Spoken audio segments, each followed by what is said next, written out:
Injil Markus pasalnya yang pertama. Yohanes Pembaptis. Inilah permulaan Injil tentang Yesus Kristus anak Allah, seperti ada tertulis dalam kitab Nabi Yesaya. Lihatlah, aku menyuruh utusanku mendahului engkau. Ia akan mempersiapkan jalan bagimu. Ada suara orang yang berseru-seru di padang gurun. Persiapkanlah jalan untuk Tuhan, luruskanlah jalan baginya. Demikianlah Yohanes Pembaptis tampil di padang gurun dan menyerukan, "Bertobatlah dan berilah dirimu dibaptis, dan Allah akan mengampuni dosamu." Lalu datanglah kepadanya orang-orang dari seluruh daerah Yudea dan semua penduduk Yerusalem, dan sambil mengaku dosanya mereka dibaptis di sungai Yordan. Yohanes memakai jubah bulu unta dan ikat pinggang kulit, dan makanannya belalang dan madu hutan. Inilah yang diberitakannya, "Sesudah aku akan datang Ia yang lebih berkuasa daripadaku, membungkuk dan membuka tali kasutnya pun aku tidak layak. Aku membaptis kamu dengan air, tetapi Ia akan membaptis kamu dengan Roh Kudus." Yesus dibaptis Yohanes. Pada waktu itu datanglah Yesus dari Nazaret di tanah Galilea, dan Ia dibaptis di sungai Yordan oleh Yohanes. Pada saat Ia keluar dari air, Ia melihat langit terkoyak, dan roh seperti burung merpati turun dari atasnya.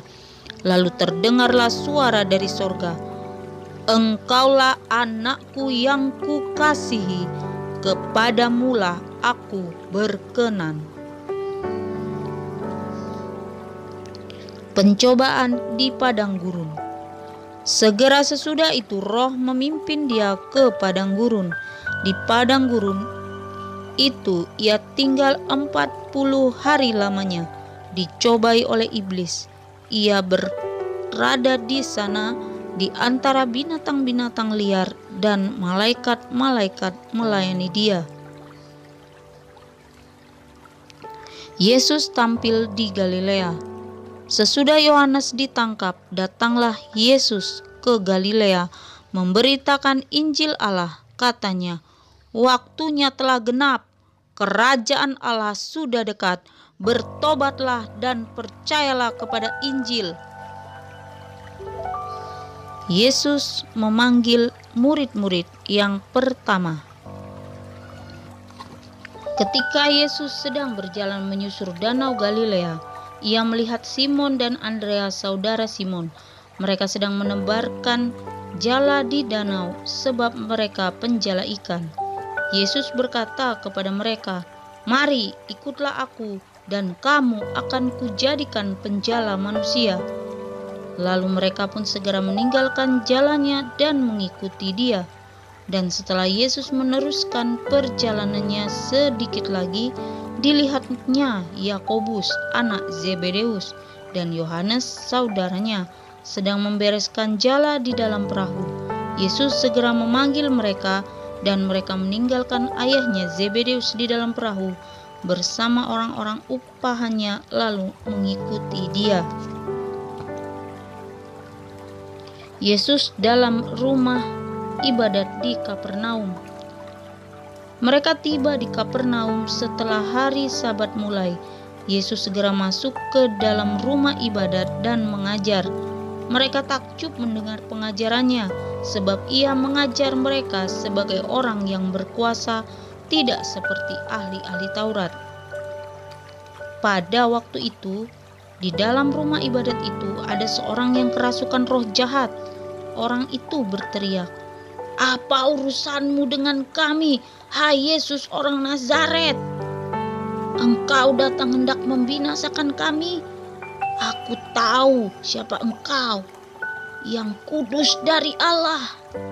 Tetapi Yesus segera menghardiknya, katanya, "Diam, keluarlah daripadanya." Roh jahat itu menggoncang-goncang orang itu dan sambil menjerit dengan suara nyaring, ia keluar daripadanya. Mereka semua takjub sehingga mereka memperbincangkannya, katanya, "Apa ini? Suatu ajaran baru. Ia berkata-kata dengan kuasa. Roh-roh jahat pun diperintahnya dan mereka taat kepadanya."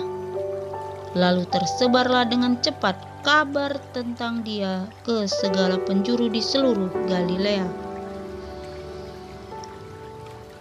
Yesus menyembuhkan ibu mertua Petrus dan orang-orang lain. Sekeluarnya dari rumah ibadat itu, Yesus dengan Yakobus dan Yohanes pergi ke rumah Simon dan Andreas. Ibu mertua Simon terbaring karena sakit demam. Mereka segera memberitahukan keadaannya kepada Yesus. Ia pergi ke tempat perempuan itu dan sambil memegang tangannya, ia membangunkan dia, lalu lenyaplah demamnya. Kemudian perempuan itu melayani mereka. Menjelang malam, sesudah matahari terbenam, dibawanyalah kepada Yesus semua orang yang menderita sakit dan yang kerasukan setan. Maka berkerumunlah seluruh penduduk kota itu di depan pintu. Ia menyembuhkan banyak orang yang menderita bermacam-macam penyakit dan mengusir banyak setan. Ia tidak memperbolehkan setan-setan itu berbicara sebab mereka mengenal Dia. Yesus mengajar di kota-kota lain. Pagi-pagi benar, waktu hari masih gelap, ia bangun dan pergi keluar. Ia pergi ke tempat yang sunyi dan berdoa di sana. Tetapi Simon dan kawan-kawannya menyusul dia. Waktu menemukan dia, mereka berkata, "Semua orang mencari engkau." Jawabnya, "Marilah kita pergi ke tempat yang lain, ke kota-kota yang berdekatan, supaya di sana juga aku memberitakan Injil, karena untuk itu aku telah datang." Lalu pergilah ia ke seluruh Galilea dan memberitakan Injil dalam rumah-rumah ibadat mereka dan mengusir setan-setan. Yesus menyembuhkan seorang yang sakit kusta. Seorang yang sakit kusta datang kepada Yesus dan sambil berlutut di hadapannya, ia memohon bantuannya, katanya, "Kalau engkau mau, engkau dapat mentahirkan aku." Maka tergeraklah hatinya oleh belas kasihan, lalu ia mengulurkan tangannya, menjamah orang itu dan berkata kepadanya, "Aku mau, jadilah engkau tahir." Seketika itu juga lenyaplah penyakit kusta orang itu dan ia menjadi tahir.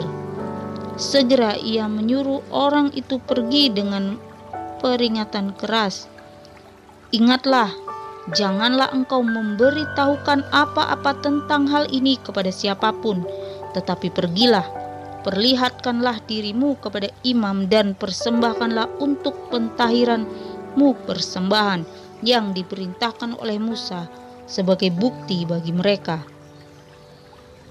Tetapi orang itu pergi memberitakan peristiwa itu dan menyebarkannya kemana-mana, sehingga Yesus tidak dapat lagi terang-terangan masuk ke dalam kota. Ia tinggal di luar, di tempat-tempat yang sepi, namun orang terus juga datang kepadanya dari segala penjuru. Injil Markus pasalnya yang kedua. Orang lumpuh disembuhkan. Kemudian sesudah lewat beberapa hari, waktu Yesus datang lagi ke Kapernaum, tersiarlah kabar bahwa ia ada di rumah. Maka datanglah orang-orang berkerumun, sehingga tidak ada lagi tempat, bahkan di muka pintu pun tidak. Sementara ia memberitakan firman kepada mereka. Ada orang-orang datang membawa kepadanya seorang lumpuh digotong oleh 4 orang. Tetapi mereka tidak dapat membawanya kepadanya karena orang banyak itu. Lalu mereka membuka atap yang di atasnya. Sesudah terbuka, mereka menurunkan tilam tempat orang lumpuh itu terbaring. Ketika Yesus melihat iman mereka, berkatalah ia kepada orang lumpuh itu, "Hai anakku, dosamu sudah diampuni." Tetapi di situ ada juga duduk beberapa ahli Taurat. Mereka berpikir dalam hatinya, "Mengapa orang ini berkata begitu? Ia menghujat Allah. Siapa yang dapat mengampuni dosa selain daripada Allah sendiri?" Tetapi Yesus segera mengetahui dalam hatinya bahwa mereka berpikir demikian. Lalu ia berkata kepada mereka, "Mengapa kamu berpikir begitu dalam hatimu? Manakah lebih mudah mengatakan kepada orang lumpuh itu, 'Dosamu sudah diampuni,' atau mengatakan, 'Bangunlah, angkatlah tilammu dan berjalan'? Tetapi supaya kamu tahu bahwa di dunia ini Anak Manusia berkuasa mengampuni dosa." Berkatalah ia kepada orang lumpuh itu, "Kepadamu kukatakan, bangunlah, angkatlah tempat tidurmu dan pulanglah ke rumahmu." Dan orang itu pun bangun, segera mengangkat tempat tidurnya dan pergi keluar di hadapan orang-orang itu, sehingga mereka semua takjub lalu memuliakan Allah, katanya, "Yang begini belum pernah kita lihat." Lewi pemungut cukai mengikuti Yesus. Sesudah itu Yesus pergi lagi ke pantai danau dan seluruh orang banyak datang kepadanya. Lalu ia mengajar mereka. Kemudian ketika ia berjalan lewat di situ, ia melihat seorang Lewi, anak Alfeus, duduk di rumah cukai. Lalu ia berkata kepadanya, "Ikutlah aku." Maka berdirilah Lewi itu lalu mengikuti dia. Kemudian ketika Yesus makan di rumah orang itu, banyak pemungut cukai dan orang berdosa makan bersama-sama dengan dia dan murid-muridnya, sebab banyak orang yang mengikuti dia. Pada waktu ahli-ahli Taurat dan golongan Farisi melihat bahwa ia makan dengan pemungut cukai dan orang berdosa itu, berkatalah mereka kepada murid-muridnya, "Mengapa ia makan bersama-sama dengan pemungut cukai dan orang berdosa?" Yesus mendengarnya dan berkata kepada mereka, "Bukan orang sehat yang memerlukan tabib, tetapi orang sakit. Aku datang bukan untuk memanggil orang benar, melainkan orang berdosa." Hal berpuasa. Pada suatu kali, ketika murid-murid Yohanes dan orang-orang Farisi sedang berpuasa, datanglah orang-orang dan mengatakan kepada Yesus, "Mengapa murid-murid Yohanes dan murid-murid orang Farisi berpuasa, tetapi murid-muridmu tidak?" Jawab Yesus kepada mereka, "Dapatkah sahabat-sahabat mempelai laki-laki berpuasa sedang mempelai itu bersama mereka? Selama mempelai itu bersama mereka, mereka tidak dapat berpuasa. Tetapi waktunya akan datang, mempelai itu diambil dari mereka, dan pada waktu itulah mereka akan berpuasa. Tidak seorang pun menambalkan secari kain yang belum susut pada baju yang tua, karena jika demikian kain penambal itu akan mencabiknya, yang baru mencabik yang tua, lalu makin besarlah koyaknya.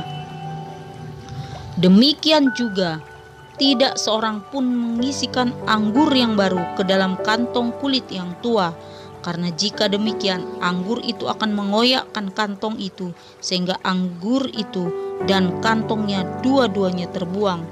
Tetapi anggur yang baru hendaknya disimpan dalam kantong yang baru pula." Murid-murid memetik gandum pada hari Sabat. Pada suatu kali pada hari Sabat, Yesus berjalan di ladang gandum, dan sementara berjalan murid-muridnya memetik bulir gandum.